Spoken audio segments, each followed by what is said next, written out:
And at 10, the discovery of Remnant. The discovery of Remnant is only really described to us in the original novel series, with William learning about the souls of the missing children being basically infused into the endoskeletons of the original 5 animatronics. He melts them down to make the fun times, but this is when his goal changes. Originally, he, from what we can tell with our limited information, was just killing for the sake of it. However, now he had a purpose. He wanted to find the key to eternal life, to immortality, whether it be to bring maybe an extra child back, or to keep himself in the land of the living. The moment William discovered Remnant, he totally changed his game plan. However, that's the importance to the FNAF story. To us, it could be when we discovered how Remnant was made in the Fazbear Frights books, when Dr. Phineas Taggart discovered that agony was the most powerful human emotion, and that the act of possessing something in the FNAF world was just your extreme agony latching onto a nearby object, which explains why it happened to the children, and then to William, which I'll talk about later on. And at 9, missing children's incident. The missing children's incident is really what started the FNAF series. It's also a tongue twister. It's a mystery that we all gravitated towards when we started looking into the first game, and it's the incident that really popularized the series, aside from it being terrifying. The incident has gone down in history as one of the scariest and most convoluted things in recent years, with whole threads being dedicated to why or how it happened, along with how William got away with it, since the suits were literally leaking body fluids like a rotting corpse would, and no one checked them out. It's incredible how far the series has come from just that one moment, and it being the catalyst for everything else. That makes it pretty important and very deserving of our number 9 spot. And before we get any further, if you're enjoying this video or just like the FNAF content in general, be sure you're hitting that like button on this one and all the videos to come. It really helps us out and it lets us know what you want to see more of. And at 8, scooping. The first scooping of the series was that of Elizabeth Afton, the Afton family daughter. The one that was probably going to make a lot of mistakes in high school and college, but at least she wouldn't have been as bad as her father. But then she went and ignored him, resulting in her getting scooped by Baby and getting crushed, thus possessing the animatronic, which is freaking terrifying to begin with, but I think that Scott was trying to teach his kids to listen to him, honestly. This event, while not the start of William's killing spree, is a pivotal moment in the series as well, because while he discovered the Remnant already, now he had a personal stake in the matter. His kid had possessed an animatronic, and the key to life in this Remnant was also the key to keeping his daughter alive, and making sure that she could live forever, even if he used her to kill Henry in FNAF World, but that's beside the point. Her scooping is also what we believe made Crying Child scared of the animatronics and the inspiration behind the Nightmare animatronics' stomach mouths, which ended up coming into play during the Crying Child's death later in the timeline. Probably the same week, if we're being honest.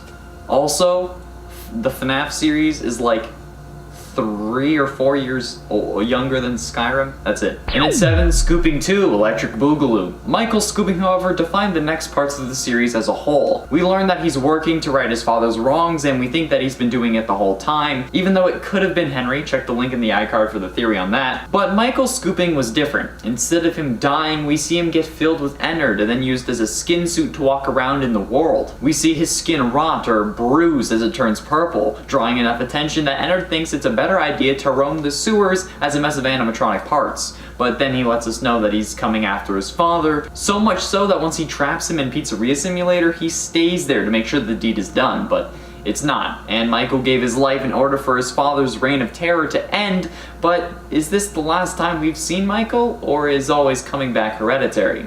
Only time will tell. Maybe reincarnation is a thing in the FNAF series. It very well could be. Scott's just pulling things out at this point. And at 6, Springlocked. In FNAF 3, we watch as William Afton tries to save his own skin. He knows the animatronics are alive and tries to save himself by dismantling them in an effort to make sure they won't be able to, you know, stuff him into a furry suit. But in this action, as we see in the 8-bit minigames, he ends up releasing the souls of the characters. Well, I guess technically they aren't released, they just appear in an astral form or something, since they'd still be possessing the suits because he needs to melt them down. But yeah. This scares William because, you know, 5 of his murder victims are staring him down like Chica in a hot slice of pizza, so he does the one thing that he could think of, try and scare them back, by getting into the Spring Bonnie suit he used to lure them away in the first place. This suit makes him feel powerful, it's a confidence booster, it makes him feel like he's in control. A weird way to express a dom kink, but okay, I'm not judging. However, he does this so fast and the room was so moist and wet that instead of scaring them, he gets himself snapped. The spring locks fail and the suit shoots plenty of tiny and large bits of endoskeleton metal into his body, causing him to collapse and convulse, oozing blood like the kids in their suits. But this causes so much hassle because now, 30 years later, when he is set free, he can still kill. He isn't the frail old man that he should be. He has the strength of the animatronic behind him, and he's gonna use it. Halfway through number 5, Bite of 83. The Bite of 83, not to be confused with the Bite of 87, is one of the most confusing moments in a timeline sense. Like, we know it happened in 1983, but what happened to the crying child after? Does William indeed put him back together? Does he possess something? What happened to crying child?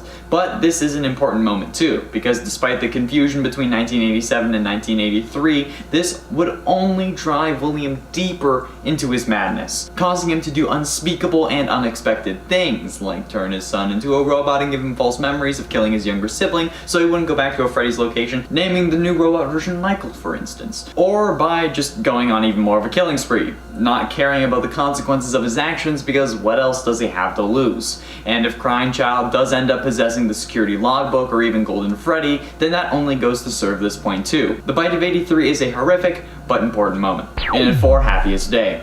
The Happiest Day minigame from FNAF 3 was planned to be the end of the series. Scott said that the game was meant to be the last, but people were disappointed with the Springtrap jump scare, so he made FNAF 4, which makes sense now since it's pretty much an overcorrection. That's why those animatronics are so damn terrifying and horrific, and why FNAF 4 is listed as the end of the original FNAF story. The souls at the time of FNAF 3's release are in fact set free, hence the good and bad endings, but come FNAF 4 and more so sister location, we learned that this isn't the case, since the remnant metal used to make the fun times is actually made of the remnant from the original 5 kids, which causes some interesting plot holes but could help explain a lot. Like, the children's spirits could have been released, but the metal was still infused with their agony perhaps, allowing it to be more conductive for spirits, hence why Elizabeth possesses baby so quickly, or something along those lines maybe, I don't know. The horrific implications of the original ending to the series make this one of the most important FNAF lore moments, especially if it had ended there. Imagine if it had. Imagine how simple the games would have been if it just ended in FNAF 3. And that was the ending. We set the spirits free and that was it. We were good. Didn't work. Getting close to the end of number 3, FNAF 6. FNAF 6 is another one of those ending sequences, where the series looks like it could have ended, and while slightly more convoluted, it would have been okay. We would have hammered out the rest eventually. The FNAF 6 ending, though, was indeed the end of multiple animatronics. Elizabeth, Charlotte, and Ennard were all released in the FNAF fire, as well as Michael, who stays to burn, and Henry, who stayed so nobody would remember this place or this story. However, we know one escaped. Springtrap, or Scrap Trap, William Afton himself, managing to evade death once again, and it wouldn't be until later where we found out and understood how, and yet we figured he would be back.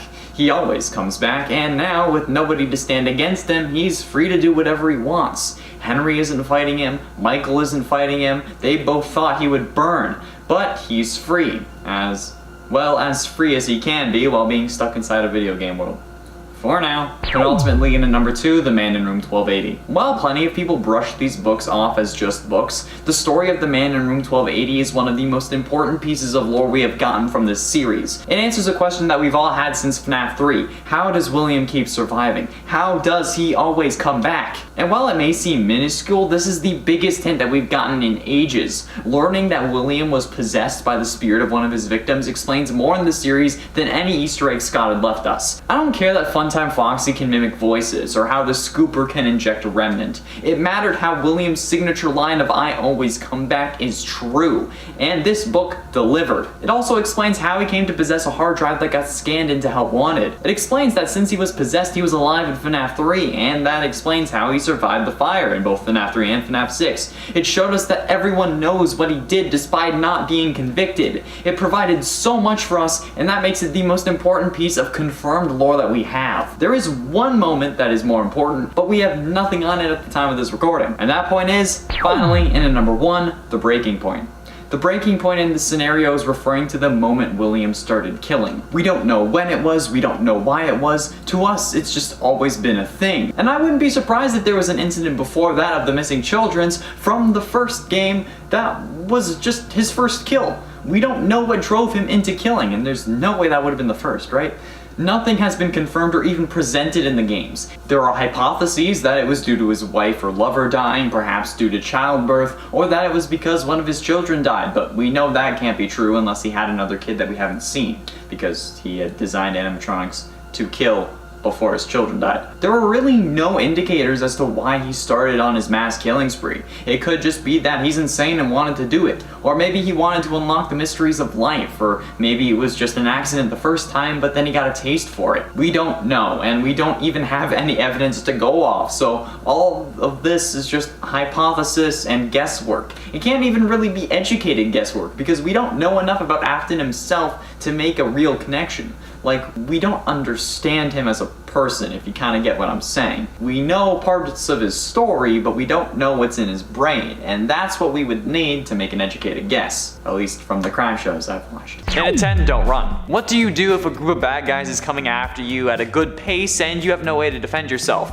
You get the hell out of there faster than my dad trying to get milk, faster than William's wife left him, faster than me going outside when someone asks if I want to get Taco Bell. The fact that we're in this tiny office is pretty ridiculous when you think about it. Like, honestly, why would we stay in this room when we see on the security cameras that the animatronics aren't nearby? We can just like book it and be safe. Like, why isn't there a one-way emergency exit out of our office if this is such a hazard? We stay in this room, and that wouldn't happen in real life if you were in any sort of actual danger. In Game Lab, MatPat's old YouTube Red series, we saw him take on a real FNAF experience. However, when the animatronics were close, he didn't run away, he stayed in the office. Which could be used to say that since we consider that our safe space, we would do the same. But if our life was actually in danger, like mortal danger, we are gonna die danger, we would run like the wind, and not work there for 7 days before getting fired. Then at 9, animatronics. Now, ignoring the whole possession thing, since that still isn't real, I've seen no evidence of it, especially due to intense agony,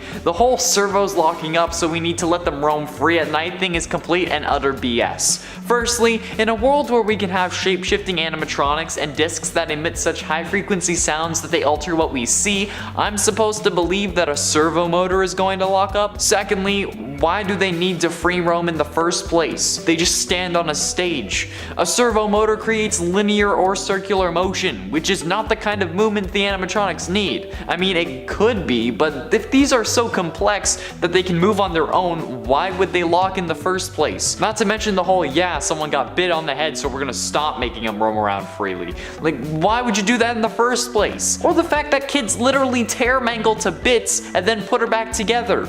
Ironically, because, you know, put you back together. But still, it makes no sense. Before I continue on, can you do me a huge favor and hit that like button if you're enjoying the video or just the channel in general? And feel free to share this with a friend if you're so inclined. It really helps us out against the algorithm and lets us know what you want to see more of. And you know, helps me keep my job. Thank you. And at 8, technology.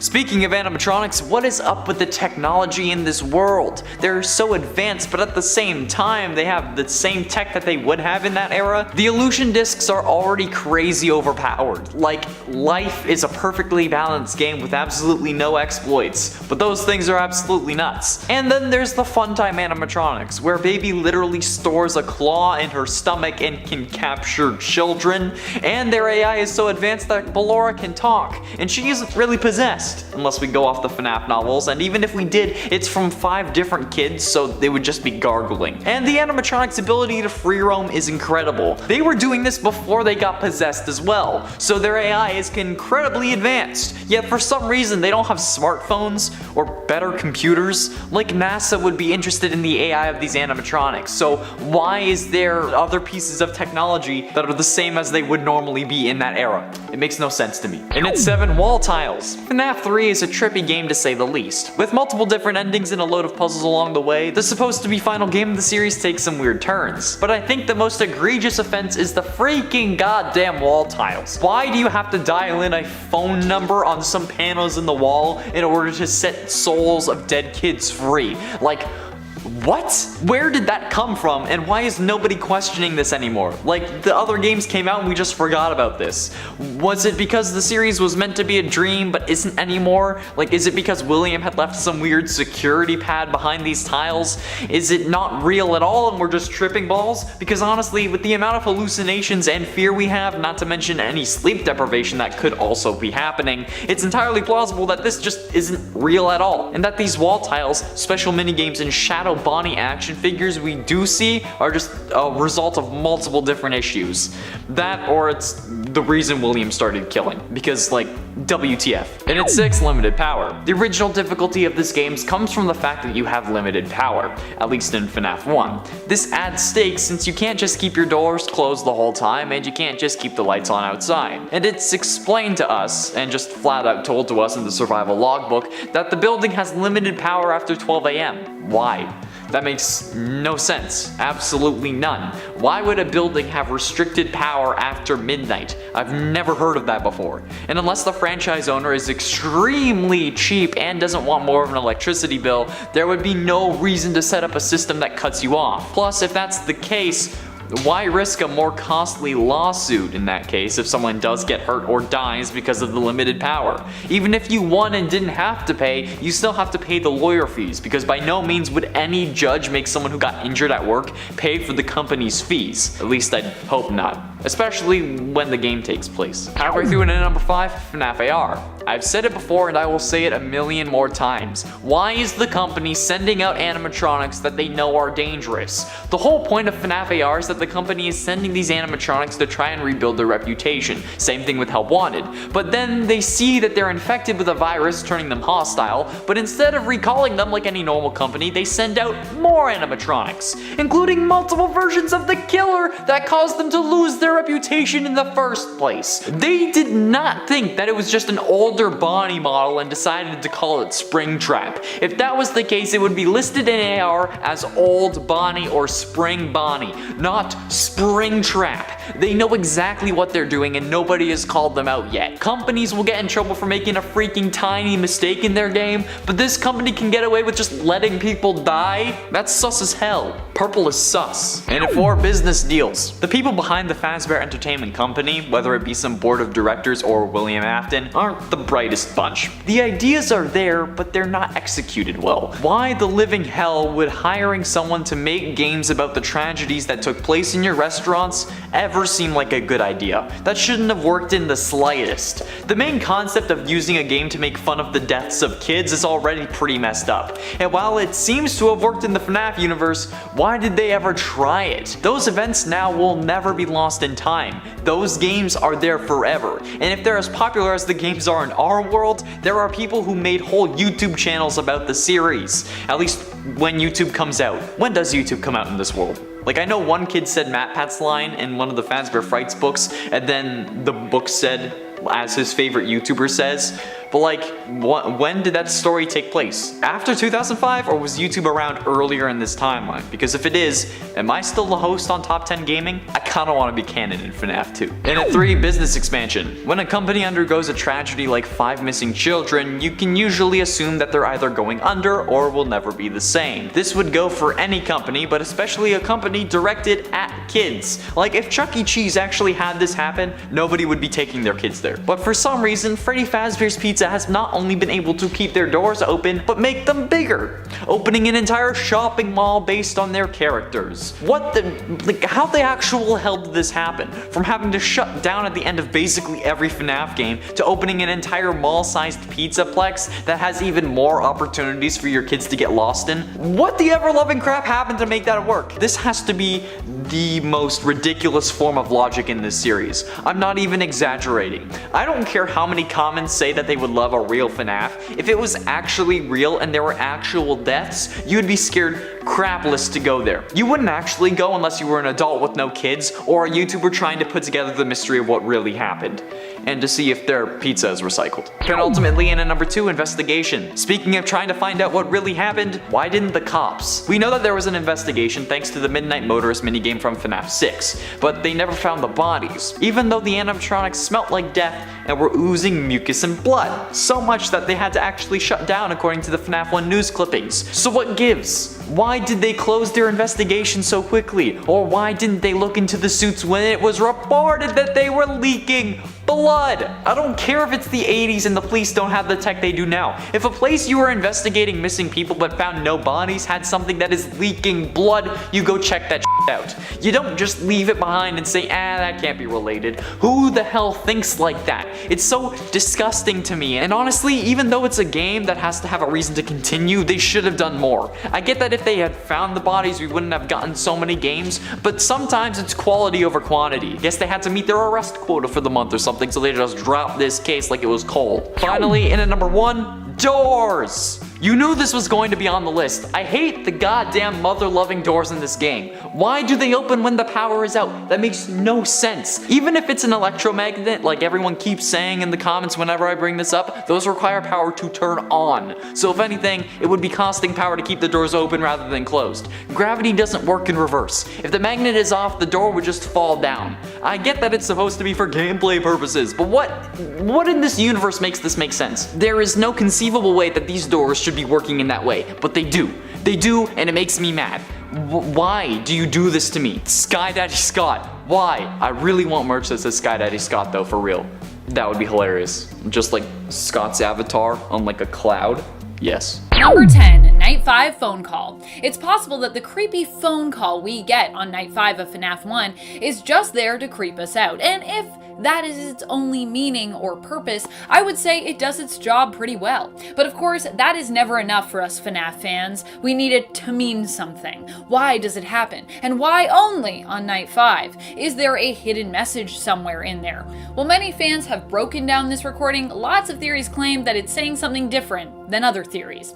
It doesn't seem we've universally been able to agree on the words being said or the meaning behind them, if there really was any meaning at all. We still don't have a confirmed answer for this creepy call, where it came from, or what it's trying to tell us. Is it a demonic message? Are the children trying to reach out? Or is it just there to scare FNAF 1 players?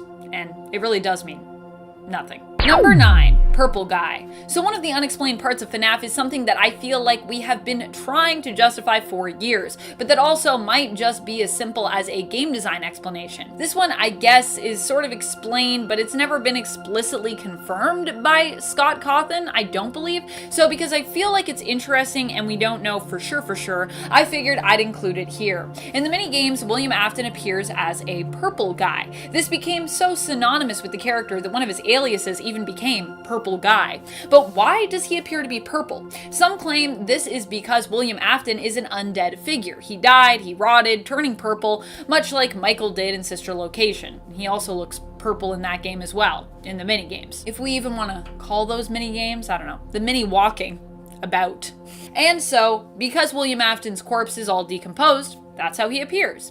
But what about in FNAF 3? We also see a mini-game where he seems to be alive as we watch as he gets into the Springtrap suit, running from what we assume are the ghosts of his victims. Once in the suit, it's evident that the spring locks have malfunctioned, puncturing his body and killing him. So if he doesn't die till after, how could he be purple before?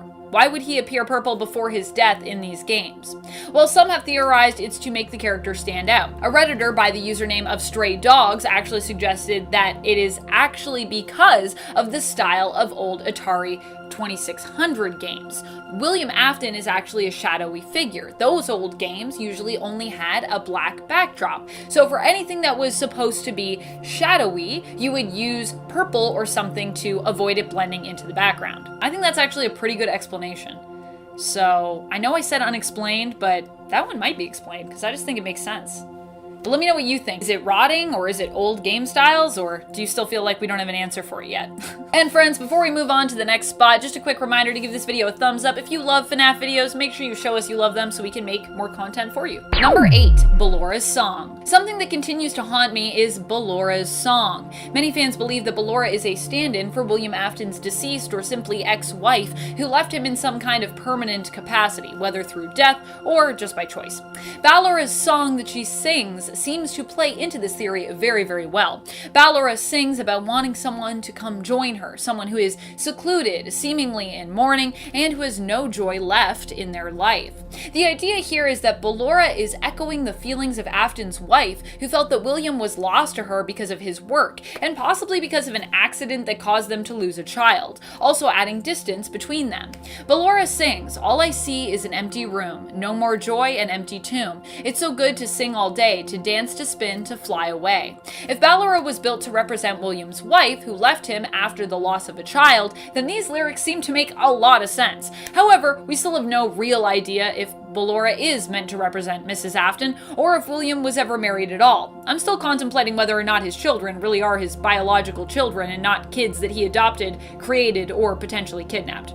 What do you think? Is Ballora meant to represent Mrs. Afton, or is she just another of William's twisted creations, meant to just creep us out? Number 7, crying child? Children?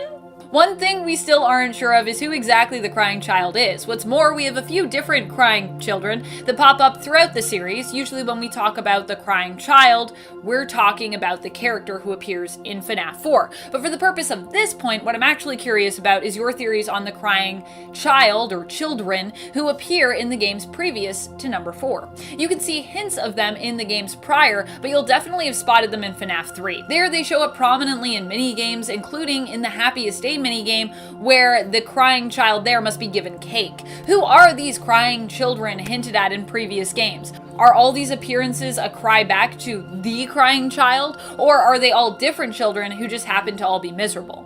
Are they all victims? I have so many questions about everything. I'm like, this probably, but also we still don't know, so what's going on? Number 6, the end of Sister Location. One of the endings for Sister Location, not the true ending, but still, shows us that despite us managing to survive the night and escape Ennard, if that's the ending you get, avoiding getting scooped, even when we make it safely home to watch our soaps, we're not truly safe. Instead, we are pursued by Ennard, who somehow manages to escape the facility without us, even though that was the whole point of needing to scoop us in the first place, was to be able to escape. And also, miraculously, either finds a way to follow us home or find out somehow where we live. I guess they could have our address on file at Circus Baby's Entertainment and Rental, but still, how did they get out? What? Number 5, it's me. It's me is a phrase that pops up all over the place in FNAF 1 and is classified as being a hallucination. But what does it mean and where does it come from? There are a wide variety of theories on this subject, but many of them differ. One thing that many have in common is they believe the words "it's me" are coming from the animatronics, but whether the phrase is intended to be malicious, reassuring, or simply is some kind of plea for help from the spirits that haunt those animatronics remains to be decided on. What's more, these are just theories about the phrase. We still don't really have any definitive proof that tells us exactly what "it's me" is meant to refer to and why it shows up all over the place in FNAF 1, from Foxy's sign here and there to background posters to simply appearing on your screen in accompaniment with either Freddy or Bonnie. That is, of course, if you get that glitch, because it doesn't always show up, but it can. Number 4, crying child. While many still believe the crying child is the protagonist of FNAF 4, we don't really know much about them, or if they truly are the protagonist we're meant to be playing as in that game. The crying child is often thought to be the third child of William Afton, but none of their appearances have ever explained who exactly they are, so we are still left even wondering if this is true. I also feel like we don't even really know for sure if they're the third child in terms of like the order of the siblings. I don't know. You can let me know if you feel like we have lots of evidence to prove something like that, but I don't feel like we have enough evidence even for that yet. Most of what we know about them is based on theories we've all come up with to make sense of their importance and their existence. Why they have been so prominently featured as a character still remains to be seen. Are they actually in Afton? Is this some kind of red herring meant to mislead us? Could they somehow be Michael Afton at a younger age? Or could they somehow have some kind of tie there? Or perhaps William Afton, but younger? I don't think that makes sense with dates, but the dates that appear in the game really only make the mystery more confusing, as it's very hard for us to pinpoint a timeline in regards to the potential siblings' dates of birth and death, or just the dates of anything in general. It's very confusing. I'm confused. Are you confused? Number 3, Shadow Bonnie and Golden Freddy. Why do Shadow Bonnie and Golden Freddy crash your game? This is a mystery that still seems unexplained. I guess we could just easily explain it away with the fact that antagonists in the game each simply have their own thing that they do, their own way of punishing you, and this is Shadow Bonnie's and Golden Freddy's way of doing so. If you are not proactive enough, that is. Still, it seems very meta in comparison to some of the other punishments, as this punishment isn't something that happens to the character you're playing as in-game, like losing power, being unable to access your screens, doors getting stuck open or closed, and things like that. But instead, it's something that happens outside of the in-game environment, affecting you as a player, not you as a character in-game. So what does that mean? What does that mean? Does it mean anything? Number 2, getting scooped. A strange moment in terms of what we see happen in-game versus what would really happen in real life can be experienced in Sister Location. In this game, at the end of your true story, your character, Eggs Benedict, who we believe to be Michael Afton, gets scooped. Ennard then wears your skin as a human disguise, allowing them to leave the Circus Baby and Entertainment rental facility. Afterwards, the protagonist rejects the insides of Ennard after outwardly rotting. Being that they have no guts and should be dead, this would, in theory, be the end of their story, because now they literally have nothing inside them. They just upchucked it. They would crumble to the ground and finally be 100% dead. I mean, technically getting scooped should also make you 100% dead, but in either case, that's not what happens. Instead, you hear Circus Baby's voice reassuring you that you won't die, and we see good ol' Eggs Benny come back to life. How is this possible? We still have no idea. Though I would, once again, like to use this opportunity to assert my Afton's children are lifelike humanoid animatronics theory. Anyone? Anyone taking that theory? I think it's a pretty good theory. Number 1, the murders. One of the greatest mysteries is also one of the most important ones, especially when it comes to understanding the most prominent character in the franchise, William Afton. The murders that he committed still baffle players. We also don't even really know if he committed all of the murders. Recently, there has been some doubt based on evidence found in the Fazbear Frights books as to whether or not he could actually have maybe an accomplice, possibly Vanny, and even more ridiculously, I don't know, possibly a time-traveling Vanny? I don't know. Why William Afton seeks to kill is still a huge unexplained question in the game, and one that is crazy, crazy important, because it would also help to explain ideally so many other things that William has done. The murderous events that have been referred to in the lore, and the why behind them remains one of the most puzzling and most important mysteries that FNAF has given us.